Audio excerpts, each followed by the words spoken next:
May 21st. Our reading in the Old Testament today will take place in the book of 1 Samuel chapter 29, verse 1, and we'll go through chapter 31, verse 13. We see that David was out of place, but God in His mercy cared for him, like He cares for you and me. This is an encouragement to us when we sin, but it must not become an excuse for sin. That would be tempting God. Now, the king never once detected what was going on, so David must have been a gifted actor. However, what value is there in being successful at deception? Hypocrisy and lying destroyed King Saul. The Lord used the song that got David into trouble with Saul to get him out of trouble with the Philistines. Now, Saul was not David's enemy, and David did not want to meet him on the battlefield and fight against his own people. But when you fraternize with the enemy, you create difficult problems, not to mention a lot of stress and tension.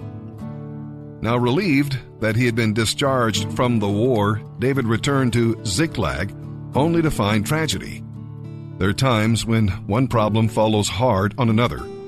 Had Saul slain the Amalekites as God commanded, this raid would never have occurred. You see, our disobedience can cause problems for others. In other words, our disobedience has consequences. Now, a crisis does not make a person. It shows what a person is made of. Like his men, David wept and sorrowed. But unlike some of his men, he did not look for a scapegoat.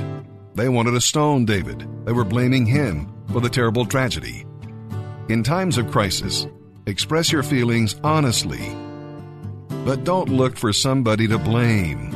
Rather, get your strength from the Lord as David did, and seek His will. He is in complete control. God is sovereign. God uses the weak things of the world, even a sick boy who was left to die. Now, when we do the possible, God does the impossible. Faithfulness is the key. The tragedy became victory, with profit for everybody, as we shall see as we begin today's reading in the Old Testament.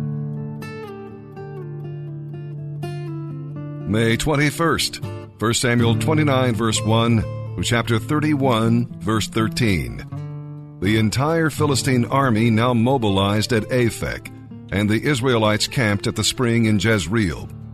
As the Philistine rulers were leading out their troops in groups of 100 and 1,000, David and his men marched at the rear with King Achish.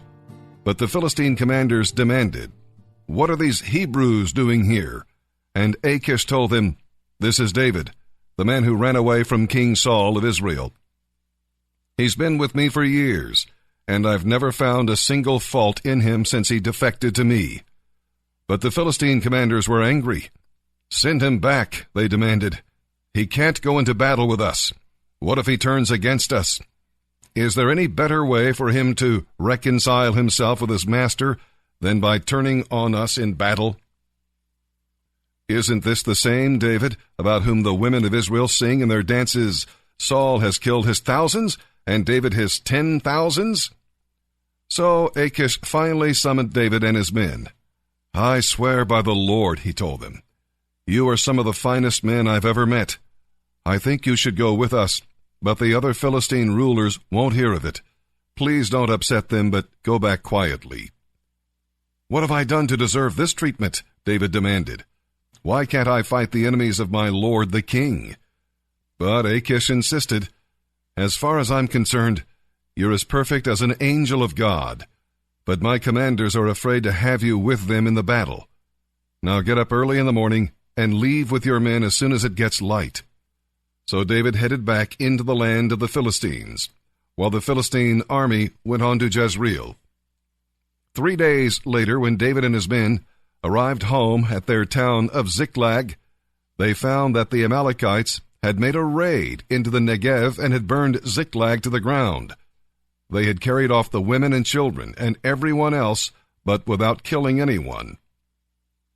When David and his men saw the ruins and realized what had happened to their families, they wept until they could weep no more. David's 2 wives, Ahinoam of Jezreel, and Abigail, the widow of Nabal of Carmel, were among those captured. David was now in serious trouble, because his men were very bitter about losing their wives and children, and they began to talk of stoning him. But David found strength in the Lord his God.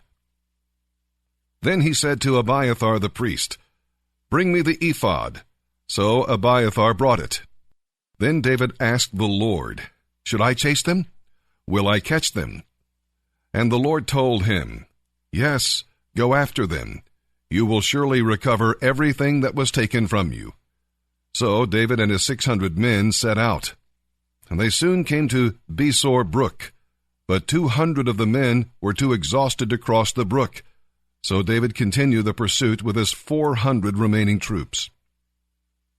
Some of David's troops found an Egyptian man in a field and brought him to David. They gave him some bread to eat and some water to drink. They also gave him part of a fig cake and 2 clusters of raisins because he hadn't had anything to eat or drink for 3 days and nights. It wasn't long before his strength returned. "To whom do you belong, and where do you come from?" David asked him. "I am an Egyptian, the slave of an Amalekite," he replied. "My master left me behind 3 days ago because I was sick. We were on our way back from raiding the Kerethites in the Negev, the territory of Judah, and the land of Caleb, and we had just burned Ziklag." "Will you lead me to them?" David asked. The young man replied, "If you swear by God's name that you will not kill me or give me back to my master, then I will guide you to them." So the Egyptian led them to the Amalekite encampment. When David and his men arrived, the Amalekites were spread out across the fields, eating and drinking and dancing with joy because of the vast amount of plunder they had taken from the Philistines and the land of Judah. David and his men rushed in among them and slaughtered them throughout that night and the entire next day until evening. None of the Amalekites escaped except 400 young men who fled on camels. David got back everything the Amalekites had taken, and he rescued his 2 wives. Nothing was missing, small or great, son or daughter, nor anything else that had been taken. David brought everything back. His troops rounded up all the flocks and herds and drove them on ahead. "These all belong to David as his reward," they said. When they reached Besor brook and met the 200 men who had been too tired to go with them, David greeted them joyfully. But some troublemakers among David's men said, "They didn't go with us, so they can't have any of the plunder. Give them their wives and children, and tell them to be gone." But David said, "No, my brothers, don't be selfish with what the Lord has given us. He has kept us safe and helped us defeat the enemy. Do you think anyone will listen to you when you talk like this? We share and share alike, those who go to battle and those who guard the equipment." From then on, David made this a law for all of Israel, and it is still followed. When he arrived at Ziklag, David sent part of the plunder to the leaders of Judah, who were his friends. "Here is a present for you, taken from the Lord's enemies," he said. The gifts were sent to the leaders of the following towns where David and his men had been: Bethel, Ramoth Negev, Jatir, Aroer, Sifmoth, Eshtemoa, Rakal, the towns of the Jeharameelites, the towns of the Kenites, Hormah, Borhashan, Atak, Hebron, and all the other places they had visited. Now the Philistines attacked Israel, forcing the Israelites to flee. Many were slaughtered on the slopes of Mount Gilboa. The Philistines closed in on Saul and his sons, and they killed 3 of his sons, Jonathan, Abinadab, and Malchishua. The fighting grew very fierce around Saul, and the Philistine archers caught up with him and wounded him severely. Saul groaned to his armor-bearer, "Take your sword and kill me before these pagan Philistines run me through and humiliate me." But his armor-bearer was afraid and would not do it. So Saul took his own sword and fell on it. When his armor-bearer realized that Saul was dead, he fell on his own sword and died beside the king. So Saul, 3 of his sons, his armor-bearer, and his troops all died together that same day. When the Israelites on the other side of the Jezreel Valley and beyond the Jordan saw that their army had been routed and that Saul and his sons were dead, they abandoned their towns and fled. So the Philistines moved in and occupied their towns. The next day, when the Philistines went out to strip the dead, they found the bodies of Saul and his 3 sons on Mount Gilboa. So they cut off Saul's head and stripped off his armor. Then they proclaimed the news of Saul's death in their pagan temple and to the people throughout the land of Philistia. They placed his armor in the temple of the Ashtoreths, and they fastened his body to the wall of the city of Bethshan. But when the people of Jabesh Gilead heard what the Philistines had done to Saul, their warriors traveled all night to Bethshan and took the bodies of Saul and his sons down from the wall. They brought them to Jabesh, where they burned the bodies. Then they took their remains and buried them beneath the tamarisk tree at Jabesh, and they fasted for 7 days.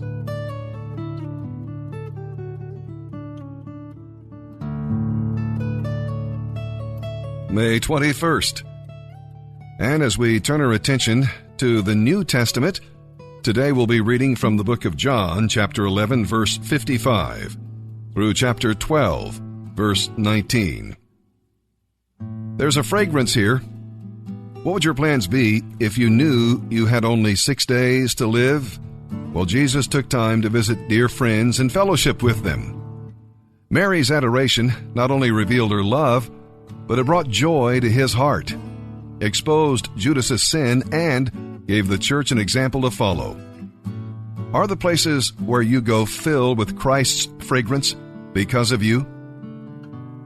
And there was a huge festival that takes place in John chapter 12. As we read, Jesus took advantage of the large Passover crowd to present himself as king. He was forcing the Jewish leaders to act, for it was the Father's will that Jesus die on Passover. The crowd did not stay with him. You know, it's easier to shout in a parade than stand at a cross. And with that, let's begin today's reading in the New Testament. May 21st, John 11, verse 55, through chapter 12, verse 19. It was now almost time for the celebration of Passover, and many people from the country arrived in Jerusalem several days early so they could go through the cleansing ceremony before the Passover began. They wanted to see Jesus, and as they talked in the temple, they asked each other, "What do you think? Will he come for the Passover?" Meanwhile, the leading priests and Pharisees had publicly announced that anyone seeing Jesus must report him immediately so they could arrest him. 6 days before the Passover ceremonies began, Jesus arrived in Bethany, the home of Lazarus, the man he had raised from the dead. A dinner was prepared in Jesus' honor. Martha served, and Lazarus sat at the table with him. Then Mary took a 12-ounce jar of expensive perfume made from essence of nard, and she anointed Jesus' feet with it and wiped his feet with her hair, and the house was filled with fragrance. But Judas Iscariot, one of his disciples, the one who would betray him, said, "That perfume was worth a small fortune. It should have been sold, and the money given to the poor." Not that he cared for the poor. He was a thief who was in charge of the disciples' funds, and he often took some for his own use. Jesus replied, "Leave her alone. She did it in preparation for my burial. You will always have the poor among you, but I will not be here with you much longer." When all the people heard of Jesus' arrival, they flocked to see him and also to see Lazarus, the man Jesus had raised from the dead. Then the leading priests decided to kill Lazarus too, for it was because of him that many of the people had deserted them and believed in Jesus. The next day, the news that Jesus was on the way to Jerusalem swept through the city. A huge crowd of Passover visitors took palm branches and went down the road to meet him. They shouted, Praise God! Bless the one who comes in the name of the Lord. Hail to the King of Israel! Jesus found a young donkey and sat on it, fulfilling the prophecy that said, Don't be afraid, people of Israel. Look, your king is coming sitting on a donkey's colt. His disciples didn't realize at the time that this was a fulfillment of prophecy. But after Jesus entered into his glory, they remembered that these scriptures had come true before their eyes. Those in the crowd who had seen Jesus call Lazarus back to life were telling others about it. That was the main reason so many went out to meet him, because they had heard about this mighty miracle.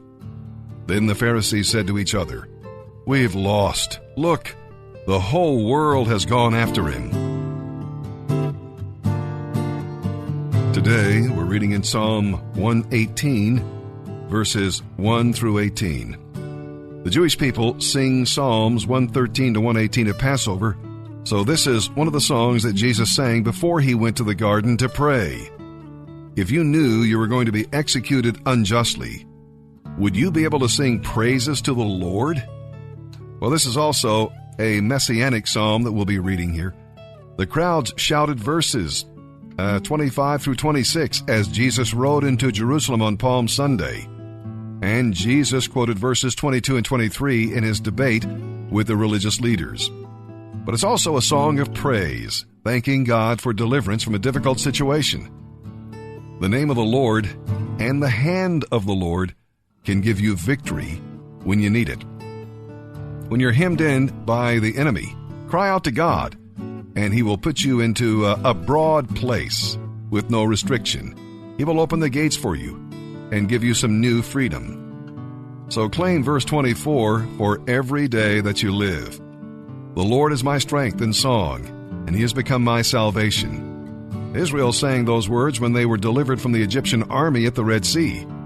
They will sing those words again when God gathers them from the nations and restores them to their land. And it's a song you may sing today by faith. Psalm 118, verses 1 through 18. Give thanks to the Lord, for he is good. His faithful love endures forever. Let the congregation of Israel repeat, His faithful love endures forever. Let Aaron's descendants, the priests, repeat, His faithful love endures forever. Let all who fear the Lord repeat, His faithful love endures forever. In my distress, I prayed to the Lord, and the Lord answered me and rescued me. The Lord is for me, so I will not be afraid. What can mere mortals do to me? Yes, the Lord is for me. He will help me. I will look in triumph at those who hate me. It is better to trust the Lord than to put confidence in people. It is better to trust the Lord than to put confidence in princes. Though hostile nations surround me, I destroyed them all in the name of the Lord. Yes, they surrounded and attacked me, but I destroyed them all in the name of the Lord. They swarmed around me like bees. They blazed against me like a roaring flame, but I destroyed them all in the name of the Lord. You did your best to kill me, O my enemy, but the Lord helped me. The Lord is my strength and my song. He has become my victory. Songs of joy and victory are sung in the camp of the godly.